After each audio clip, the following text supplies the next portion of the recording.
Twelfth के बाद आपके पास गवर्नमेंट जॉब के कौन कौन से रास्ते खुले हुए हैं। अगर आपको इंग्लिश में कुछ नहीं आता और आप एसएससी की तैयारी में आ गए तो आपको ज्यादा मेहनत करनी पड़ेगी, आपका ज्यादा स्ट्रगल लगेगा जॉब लेने में। ठीक है, चंगे हो, डोले सोले बना रखे, तो सबसे बढ़िया है डिफेंस के एग्जाम्स को आप टारगेट करो कि आप आए और 2 महीने की तैयारी में आप एक नौकरी ले जाओगे। ये सब फालतू के बहम अपने दिमाग से बिल्कुल निकाल देना, या तो जान लगा दो या जाने दो, वो वाली कंडीशन रहती है कॉम्पिटिटिव एग्जाम। हाय, जय हिंद, नमस्ते, कैसे हैं आप लोग? उम्मीद है मस्त हो गए और बेहतरीन तरीके से अपनी तैयारी में व्यस्त हो गए।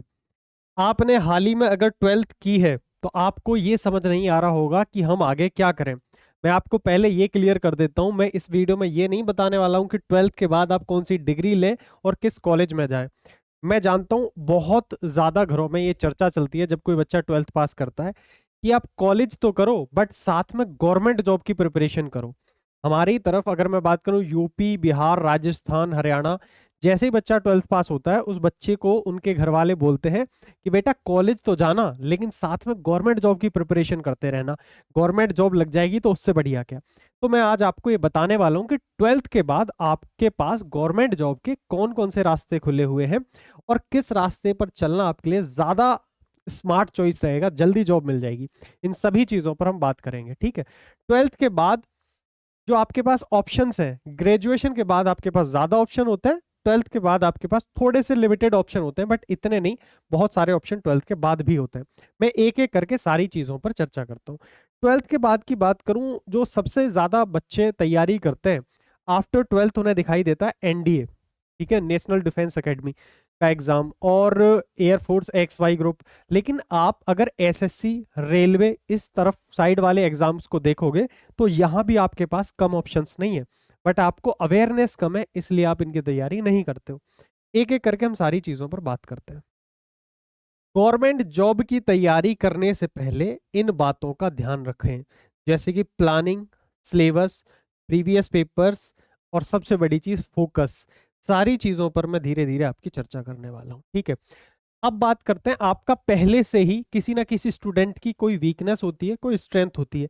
देखो, अगर आप बिना प्लानिंग के, बिना स्ट्रेटजी के सीधा कह रहे हो कि मेरे को रेलवे की तैयारी करनी है या मेरे को एसएससी की तैयारी करनी है, आप एसएससी के फील्ड में आ रहे हो, ठीक है, आपकी इंग्लिश बिल्कुल वीक है, ऐसा कुछ नहीं है कि आपको एसएससी की ही जॉब चाहिए, आपको चाहिए गवर्नमेंट जॉब, एक सिक्योर जॉब। ठीक है, आपके लिए कौन सा रास्ता आसान रहेगा, रेलवे का या एसएससी का? मान लेते हैं आपकी इंग्लिश बहुत वीक है, अगर आपको इंग्लिश में कुछ नहीं आता और आप एसएससी की तैयारी में आ गए तो आपको ज्यादा मेहनत करनी पड़ेगी, आपका ज्यादा स्ट्रगल लगेगा जॉब लेने में।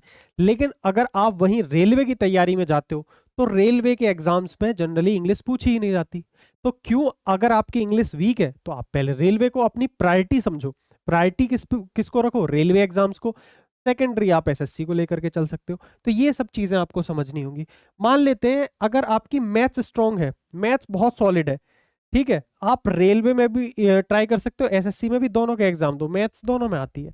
ठीक है, अगर आपकी इंग्लिश बहुत ज्यादा स्ट्रांग है, इंग्लिश स्ट्रांग है, तो मैं रिकमेंड करूंगा कि आप एसएससी एग्जाम्स को प्रायोरिटी दो, इन्हें आप अपनी फर्स्ट चॉइस बनाओ।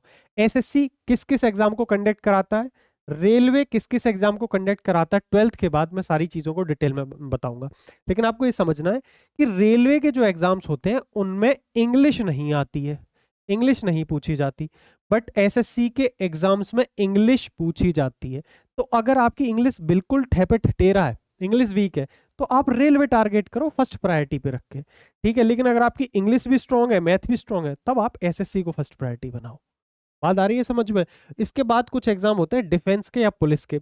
अगर आप फिजिकली फिट हो, ठीक है, चंगे हो, डोले सोले बना रखे हैं, तो सबसे बढ़िया है डिफेंस के एग्जाम्स को आप टारगेट करो।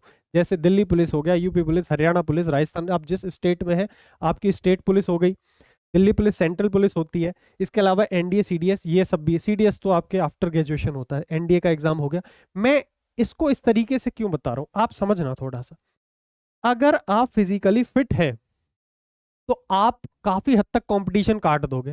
भाई, दो बच्चों का एग्जांपल लेते हैं। एक ऐसा बच्चा जो पढ़ने में बहुत होशियार है, ठीक है, और एक ऐसा है, तुम ऐसे हो कि तुम फिजिकली बहुत फिट हो और पढ़ने में एवरेज हो। अगर तुम ऐसे एग्जाम में जहां पर फिजिकल फिटनेस इंपॉर्टेंस नहीं है, ज्यादा इंपॉर्टेंट नहीं है, सिर्फ पढ़ाई इंपॉर्टेंट है। तो जो बहुत पढ़ाई में स्ट्रांग है वो तो तुम्हें पेल के चला जाएगा आगे, लेकिन तुम अपने आप को ये चीज देखो कि मेरी स्ट्रेंथ क्या है, मैं फिजिकली बहुत फिट हूँ, तो आप फिजिकल फिट वाले एग्जाम को दोगे तो आप इसको फेल दोगे। तो अपनी स्ट्रेंथ को पहचानना भी बहुत जरूरी है। आज के टाइम पे कंपटीशन बहुत ज्यादा है। कुछ लोग तो पैशनेट होते हैं कि भाई मुझे जाना ही पुलिस में है, तो उनके लिए तो फिर ऑप्शन वाली बात नहीं है, वहां बात आ जाती है पैशन वाली। लेकिन आपको चाहिए कि मुझे कोई सी भी गवर्नमेंट जॉब मिल जाए, मैं गवर्नमेंट जॉब के लिए हूँ, तो उस सबसे पहले आप अपनी स्ट्रेंथ पहचानो। मैं फिजिकली बहुत फिट हूँ, पुलिस की तैयारी में जाओ, डिफेंस की तैयारी में जाओ, इनकी तैयारी में आओगे तो यहाँ पढ़ने वाला बच्चा बहुत बैठा है। जब आपके पास स्ट्रेंथ है तो आप उस स्ट्रेंथ का फायदा उठाओ। तो इस तरीके से अपना इंटरेस्ट चुनना है आपको। डिफेंस के कौन कौन से एग्जाम होते हैं, एसएससी के कौन कौन से एग्जाम होते हैं, रेलवे के कौन कौन से एग्जाम होते हैं, सब पे बात करते हैं, आओ।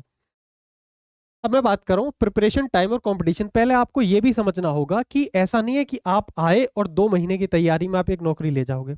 ये सब फालतू के बहम अपने दिमाग से बिल्कुल निकाल देना, जहन से, ठीक है। देखो, डिसाइड करो कि कितना टाइम प्रिपरेशन को दे सकते हो। आपके साथ कॉलेज चल रहा है, कॉलेज में आप पढ़ रहे हो, कॉलेज पढ़ते हुए आपको कितना टाइम मिलता है, आपको सब चीज सोचनी होती है। 12th के बाद अगर आपको प्रायोरिटी देनी है गवर्नमेंट जॉब को, तो आप ऐसी डिग्री लो जिसमें आपको बहुत ज्यादा टाइम ना देना पड़े।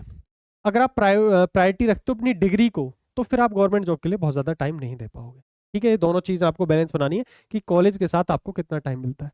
अगर आप 4 घंटे के आसपास पढ़ाई के लिए निकाल लेते हो, कंपटीशन की पढ़ाई के लिए, तैयारी के लिए, तो आप ऐसा मान के चलिए कि 1 साल का टाइम आपको चाहिए प्रिपरेशन के लिए। 1 साल तो आपको लगेगी प्रिपेयर होने में, चाहे वो सीजीएल एसएससी का एग्जाम देना या फिर आप रेलवे का एग्जाम देना। 1 साल का टाइम आप मान करके लो। चलो, सिलेक्शन चांस लेस देन 1% है। सबसे पहले अपने दिमाग में क्लैरिटी रखना कि जिस फील्ड में आप एंट्री करने जा रहे हो एक तरीके का दलदल है, घुसते ही चले जाओगे, समय बीतता चला जाएगा। पहले से ही तैयार रहना। 1% से कम का सक्सेस रेट है, डू और डाई वाली कंडीशन रहेगी। या तो जान लगा दो या जाने दो, वो वाली कंडीशन रहती है कॉम्पिटेटिव एग्जाम में। मिनिमम प्रिपरेशन टाइम 6 मंथ से 1 साल लेकर के चलना। मैं 6 मंथ को भी काट देता हूँ क्योंकि कॉलेज टाइम के साथ में आपको बहुत ज्यादा टाइम नहीं रहेगा।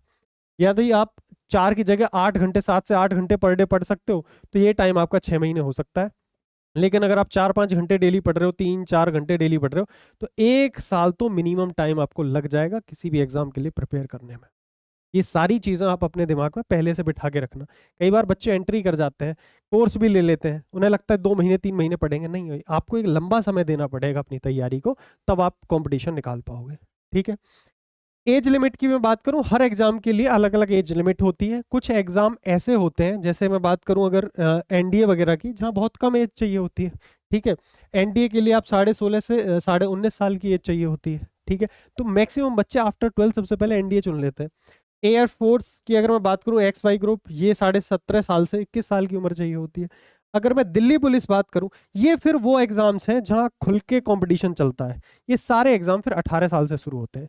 आपके रेलवे के एग्जाम्स, एसएससी के एग्जाम्स, पुलिस के एग्जाम, ये सब 18 से 25, 18 से 28, फिर ये 18 साल वाला ब्रैकेट आपके लिए ओपन हो जाता है। ठीक है, यहाँ 16.5 और 17.5 साल, इसलिए कम एज का बच्चा कई बार इनको प्रायोरिटी दे रहा होता है। इसमें कोई बुराई भी नहीं है, आप बिल्कुल करो।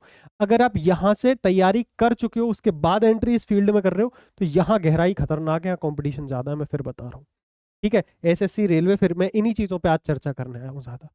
ठीक है, अब देखो, बैकअप प्लान रखो। हमेशा एक मेन एग्जाम रखो, एक प्लान बी टाइप का एग्जाम रखो, या एक बैकअप प्लान रखो। मैं ये नहीं कह रहा हूं कि गवर्नमेंट जॉब के अलावा बैकअप नहीं, गवर्नमेंट जॉब की प्रिपरेशन में ही एक तो रखो जिसको आप प्रायोरिटी दोगे, जो आपकी स्ट्रेंथ है।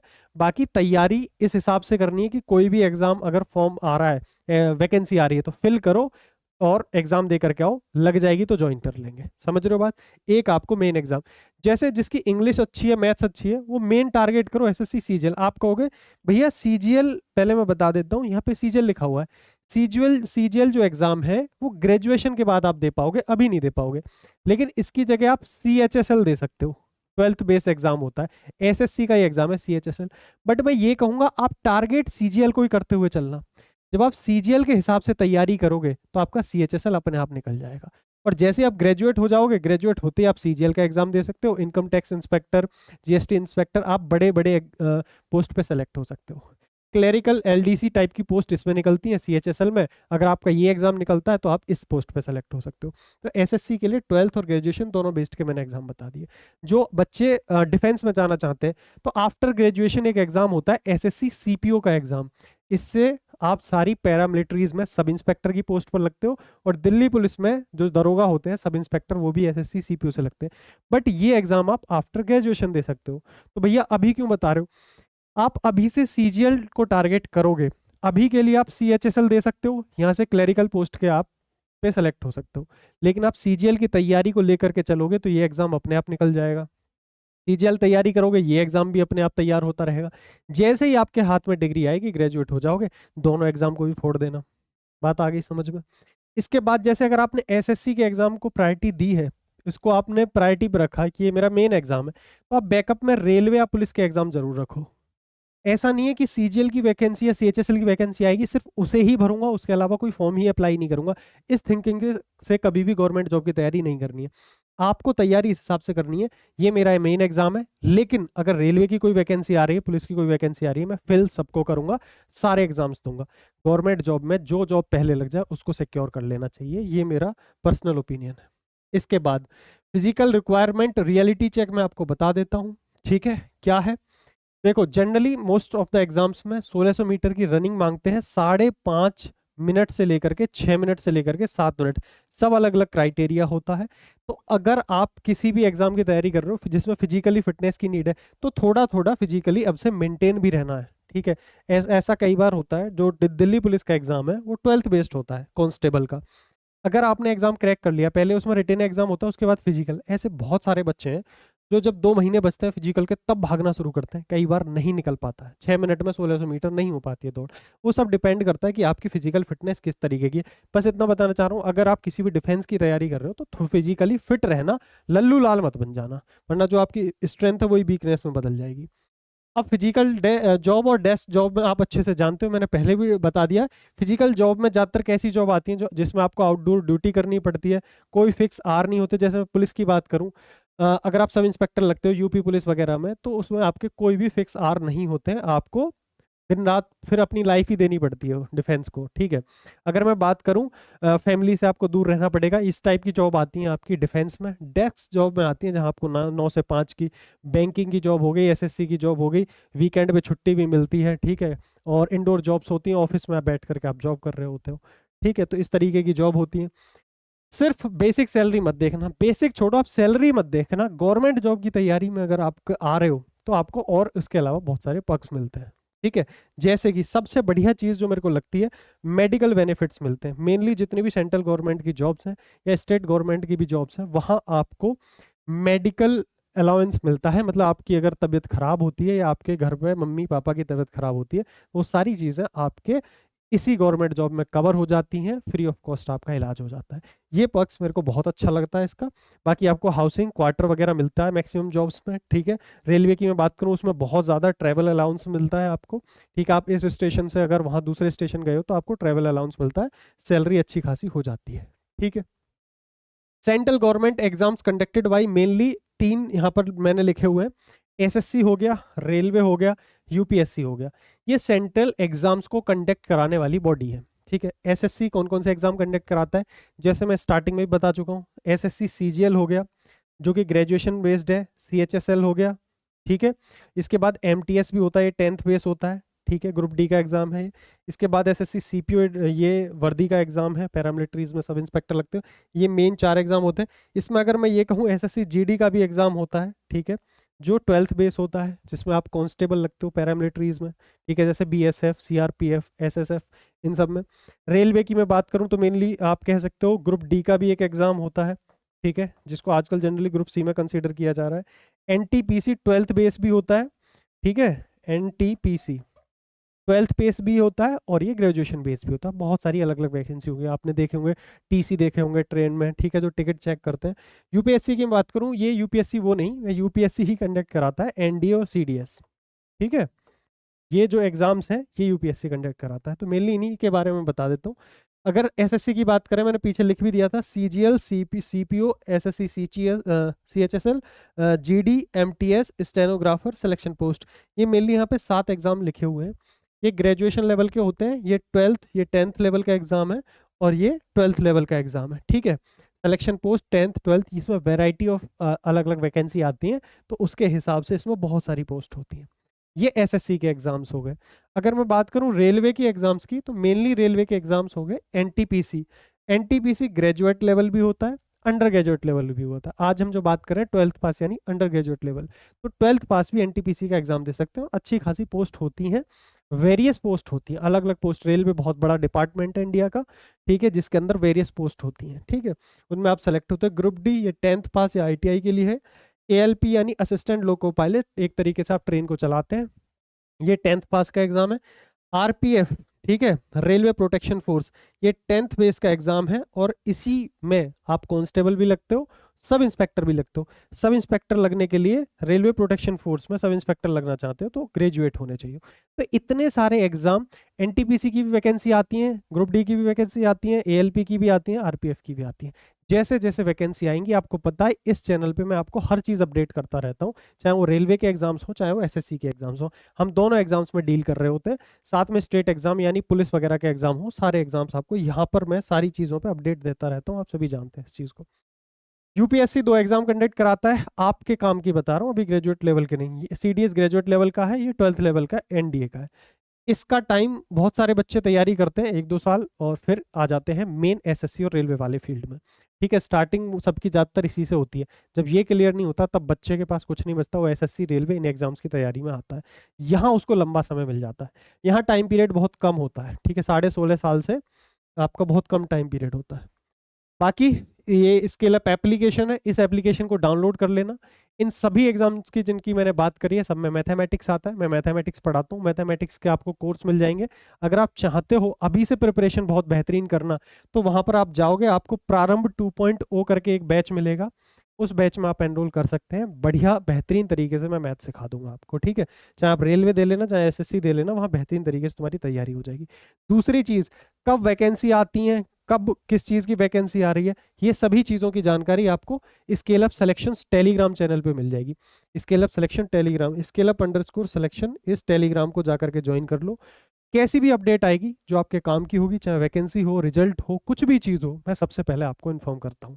यहाँ पर आपको अपडेट भी मिलता है, यूट्यूब पे भी मैं आकर बता देता हूँ, ठीक है। ये थी आपकी वीडियो। 12th पास के बाद अगर आपको कोई भी कंफ्यूजन है तो यहाँ इस वीडियो में सारी कंफ्यूजन आपकी दूर हो गई होगी, ऐसा मैं मान के चलता हूँ।